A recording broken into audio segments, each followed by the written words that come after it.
Hello and welcome to my channel. आज हम देख रहे हैं नया unit 5 of micro processor, that is multitasking. इसके पहले मैंने यूनिट 3 पढ़ाया था, अब मैं 5 पढ़ा रहा हूँ। इन दोनों का आपस में कोई कनेक्शन नहीं है, इसलिए डोंट वरी। तो स्टार्ट करते हैं यूनिट 5, जो कि है मल्टीटास्किंग। जैसे कि हमें नाम से समझ रहा है, मल्टीटास्किंग मीन्स बहुत सारे टास्क, अलग अलग टास्क एक साथ परफॉर्म करना, इसको मल्टीटास्किंग बोलते हैं। ठीक है। अब इसमें समझने वाली बात यह है कि हमको अभी तक लगता था कि मल्टीटास्किंग मतलब अलग अलग काम हमारा प्रोसेसर एट अ टाइम कर रहा है। सपोज ये मेरा कोई एक टास्क 1 चल रहा है, ठीक है, ये मेरा कोई टास्क 2 चल रहा है और ये मेरा कोई टास्क 3 चल रहा है। ठीक है, तो हमें अभी तक ये लगता था कि मेरे जो टास्क 1 2 3 है, इनको मेरा प्रोसेसर एट अ टाइम चलाता है, इन पे वर्क करता है, फिर इनको रन करता है ना। बट एक्चुअल में ऐसा नहीं होता। एक्चुअल में क्या होता है कि जो प्रोसेसर होता है, ये एट अ टाइम सिर्फ एक ही टास्क पे काम करता है, एक ही टास्क को रन करवाता है। मगर ये क्या करता है कि बहुत माइन्यूट टाइम इंटरवल के अंदर टास्क के अंदर शिफ्ट करता रहता है। कभी टास्क 1 करेगा, कभी टास्क 2 करेगा, कभी टास्क 3 करेगा, और इनके बीच में का जो टाइम इंटरवल होता है वो बहुत माइन्यूट होता है। तो इसके कारण हमको ऐसा लगता है एक ब्रॉड पर्सपेक्टिव से कि सारे टास्क एक साथ हो रहे हैं, मगर ऐसा नहीं होता है। जो हमारा प्रोसेस होता है वो स्विच करता रहता है बार बार, टास्क 1 से टास्क 2 पे, टास्क 2 से टास्क 3 पे। ठीक है, इसी को हम बोलते हैं मल्टीटास्किंग। तो यहाँ पे इसकी डेफिनेशन है, मल्टीटास्किंग का मतलब है कि we run more than one program at same time. ठीक है, during multitasking processor switches among the task rather than doing all task at once। ठीक है, हम क्या कर रहे हैं, स्विचिंग कर रहे हैं टास्क के बीच में। अब जो अगला कंसेप्ट है समझने वाला, वो है टास्क स्टेट सेगमेंट।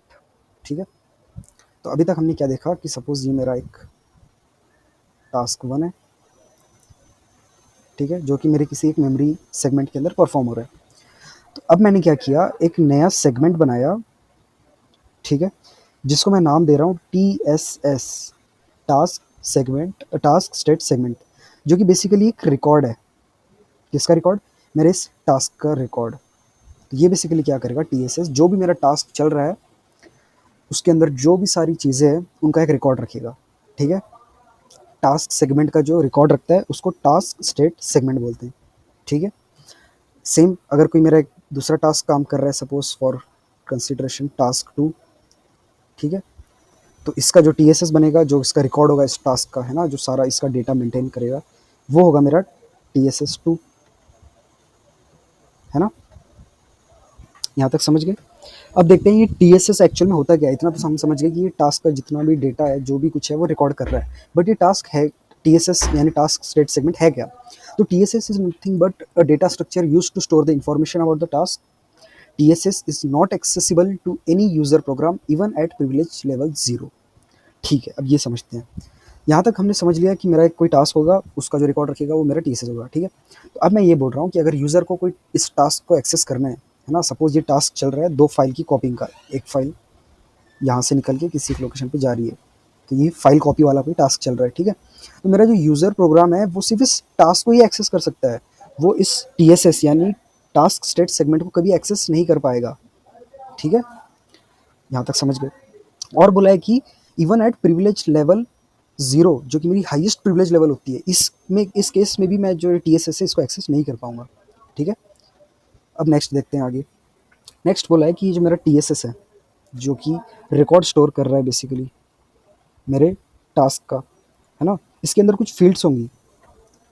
ठीक है, ये मेरा टास्क है, इसका जो रिकॉर्ड रख रहा है मेरा TSS, इसके अंदर कुछ फील्ड्स होगी, राइट, जो कि अलग अलग फील्ड्स होगी। सपोज कोई फील्ड इसके बारे में इंफॉर्मेशन स्टोर कर रही है, कोई फील्ड इसके ऑपरेशन स्टोर कर रही है, कोई फील्ड है जो इसके चेंजेस स्टोर कर रही है। ठीक है, ऐसे कोई फील्ड्स है समझ लो। तो अभी जो फील्ड्स है ये फर्दर डिवाइडेड है 2 कैटेगरीज में। TSS की जो फील्ड्स होती है वो डिवाइडेड है 2 कैटेगरी में, एक है स्टैटिक, एक है डायनेमिक। ठीक है, यहाँ तक समझ गए? इसका एक ओवरव्यू दिखाने के लिए मैं आपको ऐसे बताता हूँ कि टास्क क्या होता है। टास्क सपोज एक स्टूडेंट है, ठीक है, इसका पूरा जो बायोडाटा होता है एक लिस्ट के अंदर, है ना, कोई लिस्ट तो होती होगी बायोडाटा की, जैसे नेम हो गया, क्लास हो गया, रोल नंबर, ब्लड ग्रुप, है ना, मार्क्स, परसेंटेज, ये पूरा जो होता है जो इसका रिकॉर्ड होता है ना। तो हमने क्या किया, इस रिकॉर्ड को ही नाम दे रखा है TSS, और ये जो हमारा लड़का है ना, इसको समझ लो टास्क। ठीक है, समझ गए? ये एक एनालॉजी है, what is TSS and what is task. तो अब हम यहाँ तक समझ गए कि हमारा जो रिकॉर्ड है बेसिकली ये 2 पार्ट्स में डिवाइडेड है, एक है स्टैटिक और एक है डायनेमिक। ठीक है, तो स्टैटिक फील्ड्स वो होती है जो अगर हम एक बार सेट कर दें तो उसमें कोई चेंज नहीं कर सकते, और डायनेमिक फील्ड्स वो है जिसमें अगर हम एक बार चेंज करते हैं तो उसको हम रीचेंज कर सकते हैं, ठीक है, उसमें और चेंजेस ला सकते हैं, ठीक है। तो पहले देखते हैं कि what is dynamic fields. Dynamic fields होती क्या है, ठीक है। एक जो मेरा टी एस एस है उसके अंदर डायनेमिक फील्ड्स क्या होती है। तो डायनेमिक फील्ड्स होती है मेरे टी एस एस के अंदर, पहली तो होगी एक्सटेंडेड इंस्ट्रक्शन पॉइंटर जिसको ई आई पी बोलते हैं। अगली मेरी डायनेमिक जो फील्ड है वो है फ्लैग रजिस्टर, अगली है जनरल रजिस्टर, अगली है सेगमेंट रजिस्टर, ठीक है। तो अब यहाँ पे क्या बोल रहा है कि saving the E I P, इन सारी जो मेरी जो डायनेमिक फील्ड्स है इसमें जो इंपॉर्टेंट है वो E I P. E I P basically होती है एक्सटेंडेड इंस्ट्रक्शन पॉइंटर। इसका काम होता है कि जो भी इंस्ट्रक्शन में मेरा जो टास्क कर रहा है उसको सेव करना, है ना। जो भी इंस्ट्रक्शन मेरा टास्क करेगा उसको टी एस एस के अंदर स्टोर करवाने का काम किस फील्ड का है, ई आई पी का, ठीक है। अगला है जनरल रजिस्टर, अगला है सेगमेंट रजिस्टर, ठीक है। उसके बाद बोला है कि saving E I P ensures that task can be restarted. मतलब हम अगर हमारी ई आई पी को सेव करके रखते हैं तो जब हम उस टास्क को रिस्टार्ट करेंगे तो जो हमारा डाटा होगा वो एज इट इज़ होगा, जो रिकॉर्ड होगा वो डिलीट नहीं होगा। अब आपको समझाता हूँ कि एक्चुअल जो होता है ना टास्क स्विचिंग में, वो होता क्या है। सपोज मैंने ये मेरा एक बनाया टास्क वन, ठीक है।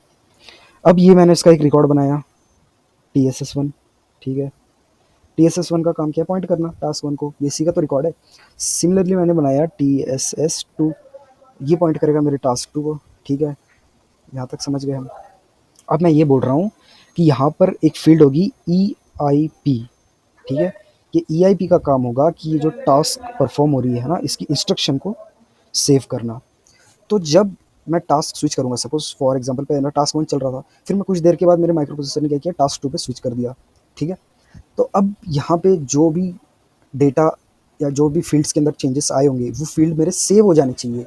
इसके लिए मैं क्या करता हूँ, ई आई पी को ही सेव कर देता हूँ। इससे क्या होता है कि जो भी बाकी का डाटा होगा वो एज इट इज़ रहेगा, वो डिलीट नहीं होगा। और जब मैं फिर से टास्क टू से टास्क वन पे स्विच करूँगा तो मैं फिर से जहाँ पे मैंने अपना काम छोड़ा था वहाँ से रिज्यूम कर पाऊंगा, ठीक है। इतना समझ गए। अगला पॉइंट बोला है backlinks are used to keep the track of previous task. एक और इंपॉर्टेंट पॉइंट, बेसिकली क्या है कि अब सपोज ये मेरे दो टास्क है, टास्क वन टास्क टू। अगर मैं टास्क वन से टास्क टू पे स्विच कर रहा हूँ, ठीक है, और उसके बाद टास्क टू से टास्क वन पे स्विच कर रहा हूँ, तो ये दोनों में कनेक्शन बनेगा कैसे, है ना। हमने बहुत सोचा कि दोनों में कनेक्शन बनाए कैसे। इसके लिए हम यूज़ करते हैं बैकलिंक का। एक फील्ड होती है हमारे टी एस एस के अंदर जो कि होती है बैकलिंक नाम की, ठीक है। ये बैकलिंक क्या करती है कि सपोज ये मेरा पहला वाला टी एस एस था ऊपर वाला, ठीक है। तो ये क्या करेगी, इसके सेगमेंट को, है ना, इसका जो सेगमेंट होगा उस सेगमेंट को लाके अपने बैकलिंक में स्टोर करवाएगी टी एस एस टू। इससे क्या हो गया, टी एस एस वन और टी एस एस टू में कनेक्शन इस्टेब्लिश हो गया, ठीक है। सिमिलरली यहाँ का जो सेगमेंट होगा वो जाके स्टोर होगा मेरे इस वाले बैकलिंक के अंदर, है ना, task T S S one के। तो अब इससे क्या होता है कि ये दोनों के अंदर एक कनेक्शन बन जाता है। तो जब मैं T S S task one करता हूँ, है ना, उसके बाद जब मैं टास्क टू पे शिफ्ट होता हूँ, ठीक है, तो ये जब टास्क टू पूरा कंप्लीट हो जाता है फिर जब मुझे टास्क वन पे जाना होता है तो मैं बैकलिंक का यूज़ करता हूँ। बैकलिंक में बेसिकली इसका सेगमेंट होता है, तो इससे मैं फिर से टास्क वन पे चले जाता हूँ। बेसिकली ये है कि ये दोनों में कनेक्शन क्रिएट कर रहा है बैकलिंक, ठीक है, इतना समझ लो। नेक्स्ट बोला हुआ है कि यहाँ पे वर्किंग दिखाई है segment register and general register की, ठीक है। यह इसका थियरी पार्ट है, ये आपको याद रखना है डायनेमिक फील्ड्स का टी एस एस के अंदर के। अब जो स्टैटिक फील्ड होते हैं टी एस एस के अंदर जो कि अगर एक बार सेट हो गए तो हम उसको चेंज नहीं कर सकते, वो क्या क्या है। तो स्टैटिक फील्ड्स क्या होती है, process reads this fields only once during the task. मतलब क्या है कि इनको चेंज नहीं कर सकते, एक बार सेट कर दिया तो एज इट इज़ रहेगी। तो प्रोसेस जब होगी मल्टीटास्किंग की, है ना, एक टास्क से दूसरे टास्क पे स्विच होंगे तो इनको रीड भी नहीं करेंगे हम, क्योंकि इनको एक बार हमने सेट कर चुके हैं, ठीक है। तो और यहाँ पे अगला पॉइंट है द वैल्यूज डोंट चेंज, ठीक है। तो इनके एग्जांपल कौन कौन से फील्ड्स हैं, इनके एग्जांपल एक है सेलेक्टर ऑफ टास्क एलडीटी, एक है सी आर थ्री रजिस्टर, एक है टी बीट और एक है आई ओ मैप एफ ऑफसेट। अब ये टी बीट क्या होती है, यहाँ पे जो टी बीट मैंने बताई, टी बीट बेसिकली क्या होती है कि सपोज मेरा एक पर्टिकुलर टास्क चल रहा है, ठीक है, ये टास्क वन। तो अब ये टास्क वन जब चल रहा है तो ये मेरा क्या करेगा कि टी बीट को T S S T bit को वन सेट कर देगा। उस केस में क्या होता है कि मैं समझ जाऊंगा कि मेरा जो टास्क है ये ऑन हो चुका है, ये इन प्रोग्रेस है, ठीक है, बस इतना ही है। तो ये थी बेसिकली मेरी टी एस एस की दो फील्ड्स, स्टैटिक एंड डायनामिक। अब मैं आपको दिखाता हूँ एक्चुअल जो टी एस एस है उसका स्ट्रक्चर कैसे है। मैंने पहले इसलिए नहीं दिखाया ताकि आप डर ना जाओ। तो ये टी एस एस का एक्चुअल स्ट्रक्चर है। अब इसमें आप देख सकते हो जैसे कि मैंने बताया था डायनेमिक जो फील्ड्स होती है ना, उनमें आते हैं मेरे जनरल रजिस्टर। तो ये सारे मेरे जनरल रजिस्टर आ गए यहाँ पर, ये देखो लो सारे ई एक्स, ई सी एक्स, ई टी एक्स, ये सारे। ठीक है, इसी के साथ साथ मैंने एक और बताया था आपको, इंस्ट्रक्शन वाला, है ना, इंस्ट्रक्शन पॉइंटर। ये मेरे जो है E P one, sorry E I P two, E I P one, E I P zero, E I P, ये सारे मेरे हो गए इंस्ट्रक्शन। उसके बाद जो मैंने आपको बताया था सेगमेंट्स वाले, है ना, सेगमेंट रजिस्टर, वो ये सारे हो गए, E S C S, S S D S, F S G S, है ना। तो बेसिकली आपको इतना याद रखना है कि सबसे पहले स्ट्रक्चर के अंदर, टी एस एस के स्ट्रक्चर में मेरे आएंगे एक्सटेंडेड इंस्ट्रक्शन पॉइंटर्स या ई आई पी, उनको बना लो। उसके बाद मेरे जनरल रजिस्टर्स बना लो, उसके बाद मेरे सेगमेंट्स रजिस्टर बना लो, और उसके बाद यहाँ पे एल डी टी बना लो। ठीक है, और ये वाली ऊपर वाली बना लो। तो डायग्राम इजी सा है, एक दो बार प्रैक्टिस करो तो याद हो जाएगा। अब जो अगला पॉइंट हमें पढ़ना है वो है टी एस एस डिस्क्रिप्टर। ठीक है, अभी तक तो हमने इतना पढ़ लिया कि सपोज फॉर एग्जाम्पल ये मेरा एक कोई टास्क है, ये मेरा टास्क परफॉर्म हो रहा है मेमोरी के अंदर। तो इसको जो मेरा पॉइंट कर रहा था, है ना, इसको जो पॉइंट कर रहा था वो था मेरा टी एस एस। अभी तक तो हम इतना समझ गए थे, है ना। टी एस एस क्या था, रिकॉर्ड मेंटेन कर रहा था और ये टास्क को पॉइंट कर रहा था। अब जो इस टी एस एस को भी पॉइंट करेगा वो होगा मेरा डिस्क्रिप्टर। डिस्क्रिप्टर का काम है टी एस एस को पॉइंट करना। तो टी एस एस को पॉइंट कर रहा है, इसलिए मैं इसको टी एस एस डिस्क्रिप्टर बोल दूंगा। ठीक है, अब ये डिस्क्रिप्टर भी तो कहीं ना कहीं मौजूद होगा। तो हमने हमारे यूनिट 3 में पढ़ा था कि जो टी एस एस डिस्क्रिप्टर होता है ये प्रेजेंट होता है जी डी टी के अंदर। जी डी टी यानी ग्लोबल डिस्क्रिप्टर टेबल। ठीक है, क्रोनोलॉजी समझ गए। ये मेरा कोई टास्क परफॉर्म हो रहा है जिसका रिकॉर्ड रख रहा है मेरा T S S. T S S को पॉइंट कर रहा होगा मेरा टी एस एस डिस्क्रिप्टर, और T S S descriptor present है मेरे जी डी टी यानी ग्लोबल डिस्क्रिप्टर टेबल के अंदर। ठीक है, सिंपल सी क्रोनोलॉजी है। अब हम पढ़ेंगे कि ये टी एस एस डिस्क्रिप्टर क्या होता है, इसके बारे में। तो यहाँ देखो, ये T S S descriptor, the descriptor of T S S present in G D T मतलब global descriptor table is called T S S descriptor. T S S descriptor is made up of 8 bytes, sorry. अब इस T S S descriptor के अंदर याद रखना एक bite होती है जिसको बी बाइट बोलते हैं, इसको, सॉरी, बी बाइट बोलते हैं। ये बी बाइट जो होती है ये 4 बिट्स की होती है। ठीक है, अगर ये मेरी बी बाइट है 1011, तो उस केस में मैं बोलूँगा कि मेरा टी एस एस जो है वो बिजी है, मतलब जो मेरा टास्क है एक्चुअली वो परफॉर्म हो रहा है। और अगर ये मेरा होता है 1001, तो मैं बोलूँगा कि नॉट बिजी है, मतलब अभी मेरा जो टी एस एस है वो चालू नहीं हुआ, मतलब मेरा टास्क परफॉर्म नहीं हो रहा है। तो 1011 को ही हम एक्चुअल जब न्यूमेरिक में कन्वर्ट करते हैं इसको 11 बोलते हैं, है ना। और 1001 को 9 बोलते हैं। ठीक है, तो ये इसका कुछ 4 बिट्स है, और इनको जब हम एक पर्टिकुलर ऑर्डर में सेट करते हैं तो हमें पता चलता है कि टी एस एस बिजी है या नहीं है। ठीक है, इसी के साथ साथ कुछ बिट्स होते हैं हमारे इस जी डी टी के अंदर, है ना। जी डी टी के अंदर भी तो कुछ ग्लोबल डिस्क्रिप्टर होते हैं, ग्लोबल डिस्क्रिप्टर टेबल के अंदर कुछ ग्लोबल डिस्क्रिप्टर्स भी तो होते हैं। तो इस ग्लोबल डिस्क्रिप्टर के कुछ बिट्स होते हैं जैसे कि बेस, लिमिट, जी बिट, पी बिट, है ना। तो ये सेम होती है S T S S descriptor, ये बिट्स दोनों में पाई जाती है। ठीक है, इसी का मैंने थियरी पार्ट यहाँ पे लिखा है टी एस एस डिस्क्रिप्टर का। ठीक है, बी बिट प्रेजेंट होती है, B bit in the descriptor indicates that the task is busy और नॉट। अगर बी बिट 1011 है मतलब बिजी है, अगर 1001 है मतलब नॉट बिजी है। ये 4 बिट्स की बनी है। इसका एक आप स्ट्रक्चर बना सकते हो टी एस एस डिस्क्रिप्टर का, जिसके अंदर की टोटल 32 बिट्स का होता है, जिसमें 16 बिट्स जो होती है वो सेगमेंट लिमिट होती है और अगली 16 सेगमेंट बेस होती है। सेगमेंट लिमिट के अंदर मेरे बी बिट फाइंड होते हैं जो कि 4 बिट्स के होते हैं साइज में। ठीक, ये था इसका कुछ थियरी पार्ट। अब हम अगला देखते हैं टास्क रजिस्टर क्या होता है। अभी तक तो हम इतना समझ गए थे कि हमारा एक टास्क होता है, ये टास्क को टी एस एस पॉइंट करता है, T S S record maintain करता है इस टास्क का। ये टी एस एस को मेरा पॉइंट करता है टी एस एस डिस्क्रिप्टर जो कि प्रेजेंट है जी डी टी में। अब इस टी एस एस डिस्क्रिप्टर को कौन पॉइंट कर रहा होगा, तो वो होगा मेरा टी एस एस, सॉरी यहाँ पे, ओ, मेरे इस टी एस एस डिस्क्रिप्टर को पॉइंट कर रहा होगा मेरा टास्क रजिस्टर। ठीक है, ये क्रोनोलॉजी समझना इंपॉर्टेंट है क्योंकि इसी में बेसिकली पूरा कन्फ्यूजन होता है और फिर आगे जाके पूरा जंबल हो जाते हैं। ठीक है, टास्क रजिस्टर पॉइंट कर रहा है टास्क डिस्क्रिप्टर को जो प्रेजेंट है मेरे जी डी टी में, ये पॉइंट कर रहा है टी एस एस को, और जो कि फाइनली रिकॉर्ड किसका रख रहा है, टास्क का। ठीक है, अब टास्क रजिस्टर के बारे में कुछ पॉइंट्स देखते हैं। It's a 16 bit register, 16 bit register. It contains selector, this selector points to the T S S descriptor in G D T. ये जो मेरा एक्चुअल टास्क रजिस्टर है ना, इसके अंदर एक सेलेक्टर होता है जो पॉइंट करता है, सेलेक्टर मतलब कि एड्रेस समझ लो, जो पॉइंट कर रहा है मेरे टी एस एस डिस्क्रिप्टर को। उसके बाद बोला है every task in micro processor has a task segment, ठीक है। As we load selector in the task register the TSS descriptor is copied and added on a cache memory, ठीक है। अब ये पॉइंट एक समझने वाला है। यहाँ तक तो हमें समझ गया था कि हमारा जो टास्क रजिस्टर होगा इसके अंदर एक सपोज एड्रेस के लिए सेलेक्टर भी होगा, ठीक है। वो पॉइंट करेगा मेरे TSS डिस्क्रिप्टर को, वो पॉइंट करेगा TSS को, वो पॉइंट करेगा टास्क को। अब मैं ये बोल रहा हूँ कि जब मैं इस TSS डिस्क्रिप्टर के एड्रेस को सेलेक्टर में डालता हूँ, है ना, तो मैं क्या करता हूँ, इसकी कॉपी यहाँ पे तैयार करता हूँ जो कि एक कैश मेमोरी होती है, और उसके अंदर इस TSS डिस्क्रिप्टर को स्टोर कर देता हूँ। ऐसा मैं क्यों करता हूँ, ताकि मेरे जो प्रोसेस के लिए टाइम है वो बच जाए, मुझे इस पूरी GDT को फिर से एक्सेस ना करना पड़े, इसको पूरा गो थ्रू ना करना पड़े। इसलिए मैं क्या करता हूँ, कैश बनाता हूँ। कैश क्या होती है, टेम्पररी मेमोरी, उसके अंदर इस TSS डिस्क्रिप्टर स्टोर करा देता हूँ। तो मेरी प्रोसेस क्या हो गई, छोटी हो गई, डायरेक्ट TSS रजिस्टर से मैं जंप किया इस कैश पे और कैश से यहाँ पहुँच गया, ठीक है।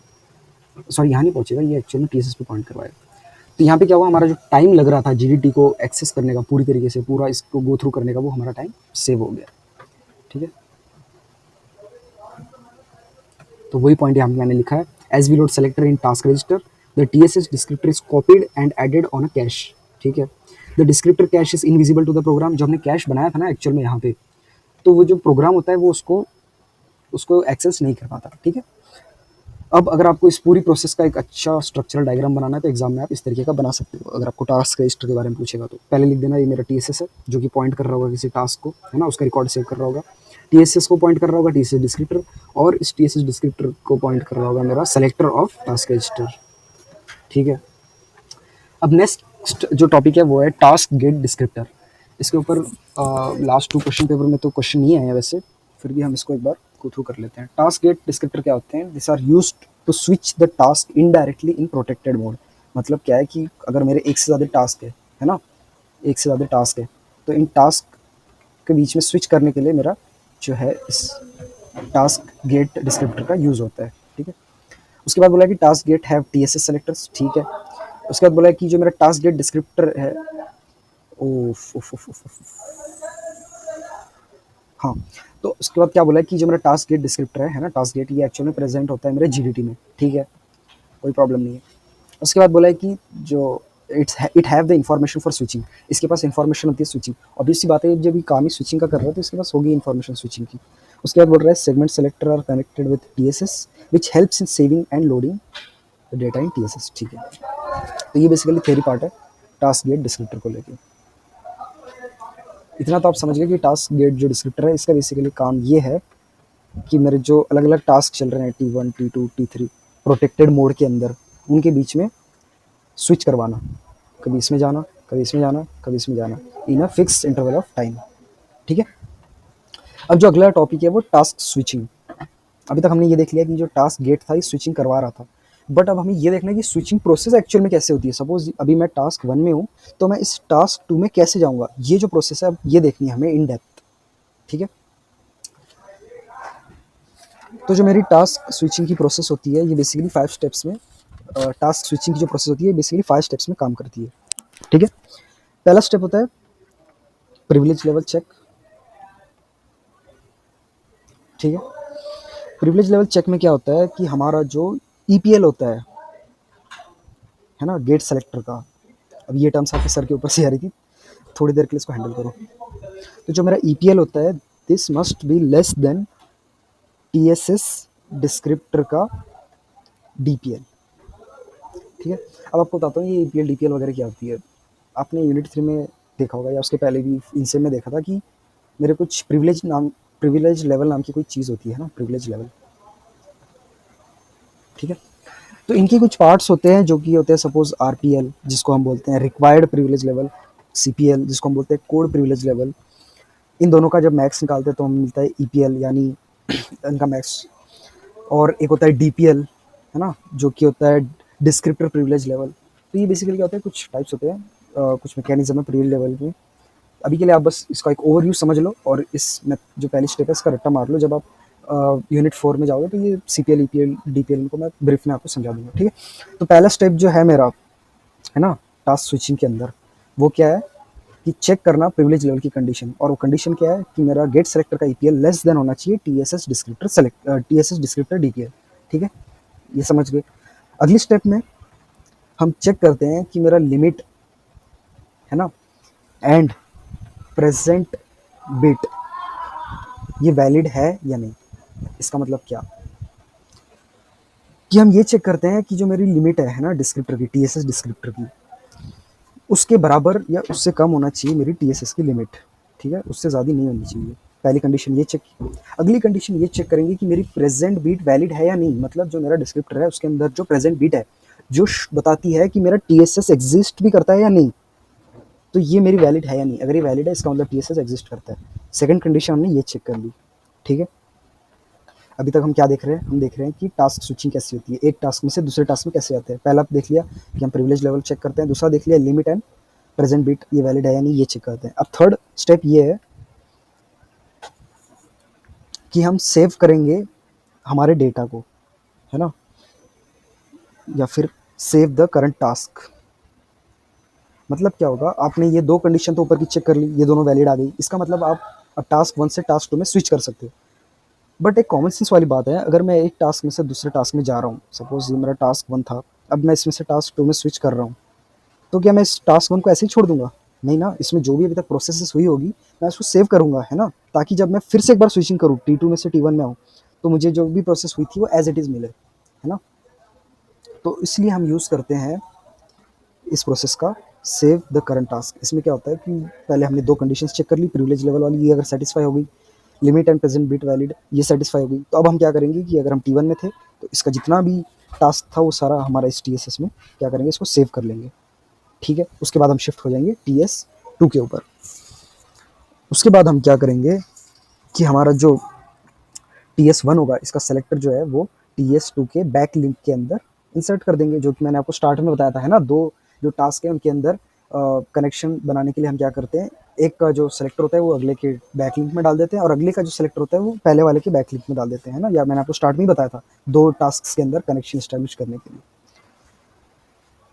ठीक है, तो हमारी थर्ड स्टेप क्या है कि पहले तो डाटा सेव कर लो, उसके बाद जो मेरा सेलेक्टर है ना, किसी एक टास्क का TSS का सेलेक्टर जो है उसको इंसर्ट कर दो किसके अंदर, बैकलिंक के अंदर। ठीक है, तो सपोज मैंने एक मेरा टास्क 1 है, उसका जो TSS है उसका सेलेक्टर मैंने TSS2 के बैकलिंक में डाल दिया। सिमिलरली जो TSS2 होगा उसका जो सेलेक्टर होगा वो मैंने TS1 में डाल दिया और अब मेरा कनेक्शन स्टैब्लिश हो गया। अब मेरी स्टेप 4 ये होगी कि मैं टास्क रजिस्टर को लोड करूँगा। ठीक है, अब ये प्रोसेस कैसे होती है ये देखो, जो एक्चुअली मेरा टास्क रजिस्टर होता है ना, जो कि पॉइंट कर रहा होता है मेरे TSS डिस्क्रिप्टर को, है ना, तो मैं क्या करूँगा, इसको लोड करूँगा, इस टास्क रजिस्टर को मैं फोर्थ स्टेप के अंदर लोड करूँगा। तो लोडिंग में मैं क्या करूँगा कि इसके अंदर एक बीट होती है बी बीट, है ना, उस बी बीट को मैं सेट कर दूंगा। बी बीट बताती है कि मेरी जो प्रोसेस है ये बिजी है या नहीं, बिजी और नॉट। इसी के साथ साथ एक TS बिट होती है, मैं इसको भी सेट कर दूंगा। TS बिट ये बताती है कि मेरा जो अभी करंट टास्क है वो एक्टिव है या नहीं। ठीक है, इतना समझ गए। और अब फिफ्थ स्टेप के अंदर मैं क्या करूँगा, फिफ्थ स्टेप में मैं जब टास्क 1 से, है ना, टास्क 2 पे फुल्ली मैं जंप कर चुका हूँ, तो मैं क्या करूँगा, इस टास्क 2 का एग्जीक्यूशन स्टार्ट कर दूंगा। ठीक है, ये मेरी फिफ्थ स्टेप है, रेज्यूमिंग द एग्जीक्यूशन। ठीक है, तो इसमें बेसिकली क्या होगा कि स्विचिंग कंप्लीट हो चुकी है अब मेरे फिफ्थ स्टेप में आने तक, और मैं क्या कर रहा हूँ कि मेरी जो टास्क 2 है उसको मैंने स्टार्ट कर दिया है, और उसी के साथ साथ जो मेरी EIP बीट होगी, है ना, जो नए टास्क से, सपोज मैं टास्क 1 से टास्क 2 पे आ चुका हूँ, तो अब जो मेरा टास्क 2 होगा इसका जो TSS होगा उसके अंदर मैंने जो स्टार्ट में बताई थी जो EIP बीट होगी, है ना, EIP बीट का काम क्या है, इंस्ट्रक्शन बीट है ना, ये बेसिकली बताती है कि हमारे टास्क जो है कौन सा इंस्ट्रक्शन परफॉर्म कर रहा है। तो मैं इस EIP बीट को क्या कर दूंगा, चेक करके इसको उस तरीके से अपने टास्क को परफॉर्म करना स्टार्ट कर दूंगा। ठीक है, तो यहाँ पे क्या करूँगा, EIP बीट इज चेक्ड। अब मैं ये पूरी प्रोसेस आपको एक फास्ट और शॉर्ट मेथड में बताता हूँ क्या है। तो चलो, अब जो ये टास्क स्विचिंग की प्रोसेस है इसको हम समराइज़ करते हैं शॉर्ट में, है ना। तो सबसे पहली स्टेप जो हमने देखी थी वो क्या थी कि सपोज़ मुझे एक टास्क है T1, है ना, और एक टास्क है T2, और मुझे स्विच करना है T1 से T2 में, है ना, इससे इसमें जाना है और कुछ टाइम बाद इससे इसमें भी आना ही है। तो मैं कौन से प्रोसेस के थ्रू जाऊँगा टास्क स्विचिंग के लिए? तो हमने पहले क्या देख लिया, सबसे पहले हमने देखा कि चेक द EPL, है ना, EPL must be less than DPL। ये पॉइंट आपको याद रखना है। EPL किसका होता है? EPL होता है मेरा गेट सेलेक्टर का। DPL किसका होता है? TSS डिस्क्रिप्टर का। सेकंड पॉइंट हमने देखा कि लिमिट एंड प्रेजेंट बीट को चेक करो, ठीक है। अगर ये दोनों कंडीशन वैलिड हो गई, उस केस में आप जाओ थर्ड कंडीशन में। इसमें आप क्या कर दो कि आपका जो भी टास्क वन का स्टेट है इसको सेव कर दो। अभी फिलहाल मेरा टास्क वन चल रहा था, ठीक है, इसका जो भी स्टेट था मैं वो इसके TSS1 में सेव कर दूंगा, ठीक है। और फिर उसके बाद मैं क्या करूँगा, T2 पे स्विच करूँगा। तो क्या था कि मैंने इसका जितना भी थर्ड स्टेप में क्या किया, जितना भी इसका टास्क था वो सारा जो है TSS में सेव कर दिया। उसके बाद मैंने क्या बोला कि अब हमें इन दोनों में कनेक्शन बनाना है ना, टास्क वन से टास्क टू पे भी जाना है और बाद में टास्क टू से टास्क वन पे भी आना है। तो मैं क्या करूँगा कि टास्क वन का एक सेलेक्टर भी यूज़ करूँगा और जो टास्क टू है इसकी बैक लिंक में उसको जाके डाल दूंगा। सिमिलरली इसका जो सेलेक्टर है वो सेलेक्ट करूँगा और उसको T1 की बैक लिंक में डाल दूंगा। इससे क्या हो गया, दोनों में कनेक्शन स्टैब्लिश हो गया, है ना। और फिर हमारी फोर्थ स्टेज क्या थी लेटर, कि जो टास्क रजिस्टर होता है ना, उसको लोड करना है। टास्क रजिस्टर क्या होता है, मैंने आपको पहले बताया, जो कि हमारे टास्क डिस्क्रिप्टर को पॉइंट करता है ना। तो अब इस टास्क रजिस्टर में क्या होता है कि हमने देखा फोर्थ पॉइंट के अंदर इसमें एक तो मेरी बी बीट होती है और एक मेरी TS बीट होती है। बी बीट शो करती है कि ये मेरा बिजी है ना, TSS, और TS बीट शो करती है कि मेरा एक्टिव है, TSS, ठीक है। और फिफ्थ प्रोसेस जो हमने देखी, फाइनली जब मैं मेरे टास्क वन से टास्क टू पे आ गया, ये सारे कनेक्शन स्टैब्लिश हो गई, हमको क्या करना है, बस इसको एग्जीक्यूट करना है टास्क टू को। अब तो एग्जीक्यूट कैसे करेंगे, सबसे पहले हम चेक करेंगे इसका EIP, इंस्ट्रक्शन बीट। उसके अंदर जो इंस्ट्रक्शन लिखी होगी उसके अकॉर्डिंग इसको पूरे को एग्जीक्यूट करेंगे। सिंपल सा था टास्क स्विचिंग, ठीक है। ये इसके नोट्स है। अब एक डाउट आ रहा होगा आपको कि यहाँ पे मैंने टास्क स्विचिंग क्या की, विदाउट टास्क गेट्स भी लिखा है, ठीक है। तो एक कंसेप्ट है कि जो मेरा टास्क स्विचिंग है ना, ये बेसिकली दो टाइप के हैं। एक यूजिंग टास्क गेट्स और एक है विदाउट टास्क गेट्स, ठीक है। तो अब टास्क गेट्स में जो हमारी पहली वाली जो स्टेप थी है ना, बस आपको उस पर फोकस करना है कि मेरा EPL जो है वो लेस देन इक्वल टू होना चाहिए TSS। वही मेरी जब विदाउट टास्क गेट वाली कंडीशन में जा रहे हो, उसका उल्टा कर दो कि मेरा जो EPL है ये ग्रेटर देन इक्वल टू होना चाहिए TSS के जो मेरी DPL है, ठीक है।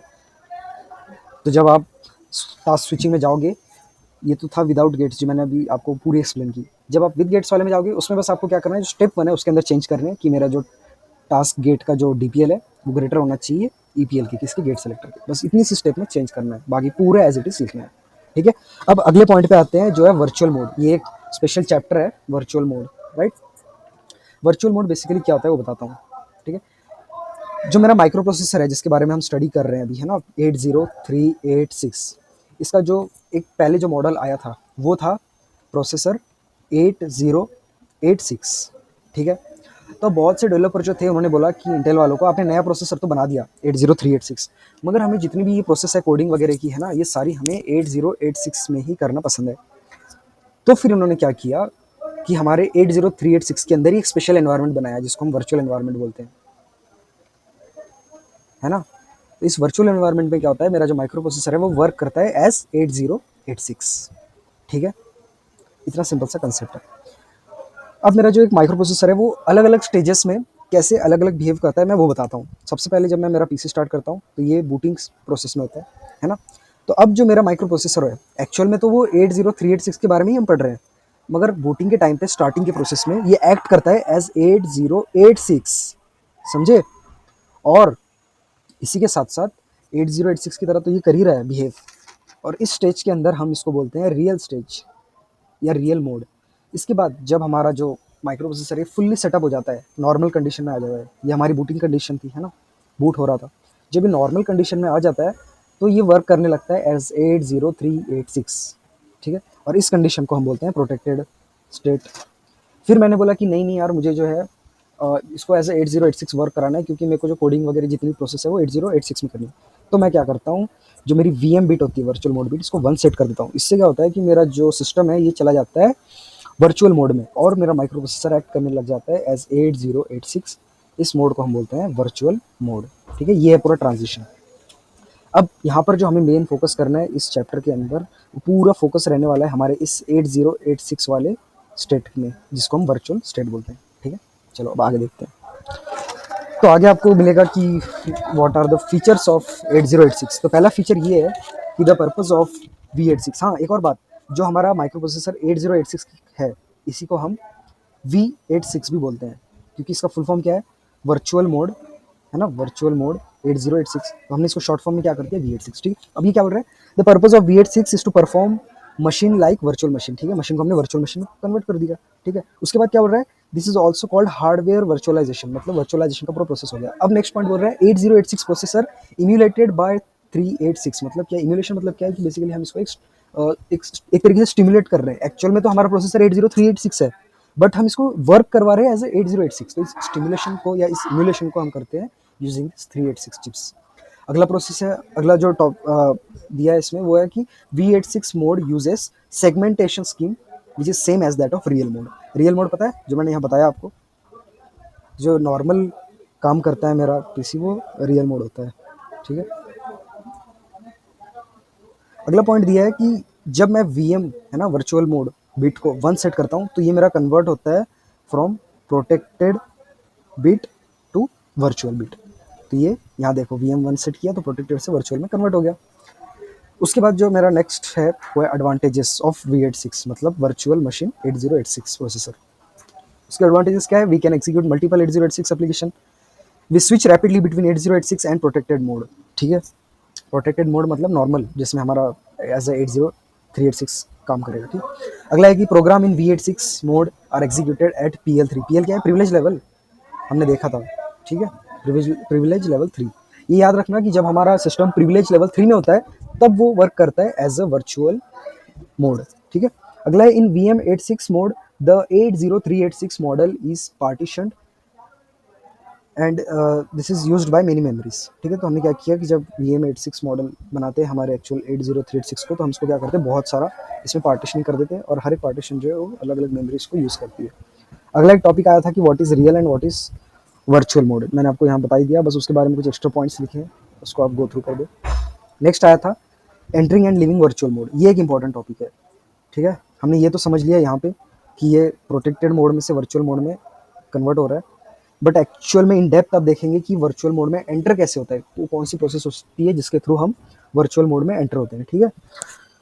तो वर्चुअल मोड में एंटर होने के लिए 2 स्टेप्स है बेसिकली, और उससे वर्चुअल मोड से एग्जिट होने के लिए भी 2 स्टेप्स है, ये 2 मेथड है, ठीक है। तो पहली मेथड एंटर होने के लिए है टास्क स्विच। ये टास्क स्विच क्या होती है, तो क्या होता है कि सपोज ये मेरा कोई एक टास्क है, टास्क 1, और मैं टास्क 1 से टास्क 2 पे स्विच कर रहा हूँ, ठीक है। तो मेरा जो टास्क 2 का जो TSS होगा, है ना, तो जाहिर सी बात है कि मेरा जो प्रोग्राम है इसके थ्रू भी गो थ्रू करेगा। जब वो टास्क 2 पे आ ही रहा है तो मेरे जो TSS है इसको भी वो एक बार गो थ्रू करेगा। तो TSS के अंदर एक मेरी VM बिट होती है जो मैंने आपको स्टार्ट में बताई। अगर उसको ये VM बिट यहाँ पर मिल गई और इस VM बिट की वैल्यू अगर 1 है तो मेरा प्रोग्राम एंटर कर जाएगा डायरेक्टली 8086 मॉडल के अंदर, यानी मेरे वर्चुअल मॉडल के अंदर, ठीक है। ये कंडीशन होगी। नॉर्मल सा टास्क चल रहा था, मैंने टास्क स्विचिंग की, अब जो अगला टास्क था उसके जब TSS टेबल को देखा गया उसके अंदर VM बिट मिल गई और उसकी वैल्यू भी 1 मिल गई। मतलब क्या है कि इसको मैं स्विच कर दूंगा और इसका एक अलग से एनवायरनमेंट बना दूंगा 8086 वाला, ठीक है। इसका क्या हो जाएगा, ये पूरे टास्क का एक अलग सा एनवायरनमेंट बन जाएगा एज 8086। पहले तक प्रोसेस जो चल रही थी वो 80386 में ही चल रही थी, ठीक है। अब अगली मेथड कौन सी है to enter in virtual mode, अगली मेथड है मेरी यूजिंग IRET इंस्ट्रक्शन। अब ये क्या होती है ये बताता हूँ आपको। बेसिकली क्या होता है कि सपोज़ मैं एक टास्क को ऑपरेट कर रहा हूँ, एक टास्क को भी मैं ऑपरेट कर रहा हूँ और मेरा कोई एक इंटरप्शन आ जाता है ना, तो अगर कोई मेरा इंटरप्शन आता है तो मैं स्विच कर जाता हूँ किसी एक अलग टास्क पे, ठीक है। अब मैं एक अलग से टास्क पे चला गया, ठीक है।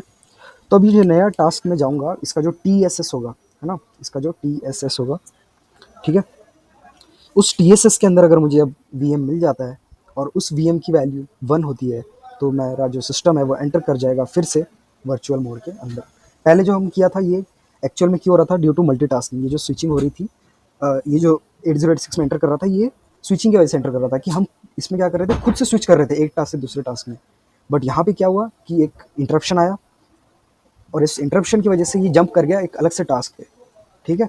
और उस टास्क में जब उसने जंप किया तो वो उसके TSS पे गया, उसके TSS में उसको VM मिल गया और फिर वो पूरे जो मोड था उसको वर्चुअल मोड में लेके चला गया, ठीक है। अब ये तो हमने देख लिया कि कैसे इसमें एंटर करते हैं। तो अब नेक्स्ट देख रहे हैं हम कि इस वर्चुअल मोड में से एग्जिट कैसे करना है, इससे बाहर कैसे निकलना है, ठीक है। इसके भी 2 मेथड है। पहली मेथड ये है कि द इंटरप्ट और एक्सेप्शन कॉजेस अ टास्क स्विच। मतलब क्या हुआ कि आपका एक टास्क चल रहा था ठीक ठाक सा, ठीक है। अब आपने क्या किया, टास्क 2 पे स्विच करा, इंटरप्ट की वजह से कोई एक इंटरप्ट आया, उसने क्या कर दिया, जंप करवा दिया टास्क 2 के ऊपर। अब जब ये टास्क 2 पर जाएगा तो इसका जो टीएसएस होगा उसको भी एक बार गो थ्रू करेगा, और इस टीएसएस के अंदर अगर उसको वीएम बिट सेट 0 मिल जाती है तो ये क्या करेगा, एग्जिट कर जाएगा, है ना। तो ये क्या करेगा, एग्जिट कर जाएगा वर्चुअल मोड से और एंटर हो जाएगा मेरे प्रोटेक्टेड मोड में। ठीक है, अगला प्रोसेस ये है, सेकंड मेथड, कि द इंटरप्ट और exception vector moves to a TSS of privilege level 0। मतलब क्या है कि वही है सेम, मैं एक टास्क 1 में था, फिर मैंने क्या किया, टास्क 2 पे स्विच किया। ये स्विच कैसे हुआ, बेसिकली स्विच नहीं था, ये एक इंटरप्ट था, और इस इंटरप्ट की वजह से मेरा टास्क 1 से टास्क 2 पे ही जंप हो गया प्रोग्राम। ठीक है, अब इस जंप होने की वजह से मैं चेक करूँगा कि मेरी जो टीएसएस है उसकी जो प्रिविलेज लेवल है, अगर वो 0 होती है तो आप क्या करो, एग्जिट कर जाओ वर्चुअल मोड में से। क्योंकि मैंने आपको पहले बताया था कि वर्चुअल मोड बनाने के लिए हमें जो प्रिविलेज लेवल है उसको सेट करना होता है एज 3। अभी यहाँ पे मेरी प्रिविलेज लेवल क्या मिल गई, एज 0, तो ये क्या हो जाएगा, एग्जिट हो जाएगा। इतना ही सिंपल था। इसके नोट्स यहाँ पर दे रखे हैं मैंने, entering and leaving the virtual mode. Enter करने के 2 मेथड्स है वो भी यहाँ बता दिए, और एग्जिट करने के 2 मेथड्स है वो भी यहाँ पे बता दिए। अगला डाउट ये था कि नोट्स को कैसे एक्सेस करें, तो मेरा यूट्यूब चैनल के नीचे मैं अपना इसका लिंक दे दूँगा टेलीग्राम चैनल का, और उसके अंदर नोट्स मिल जाएंगे आपको, या फिर आप टेलीग्राम चैनल सर्च भी कर सकते हो, ये नेम से युवा इंजीनियर, इस नेम से सर्च करोगे तो आपको टेलीग्राम चैनल मिल भी जाएगा। ठीक है, that's it for today, thank you.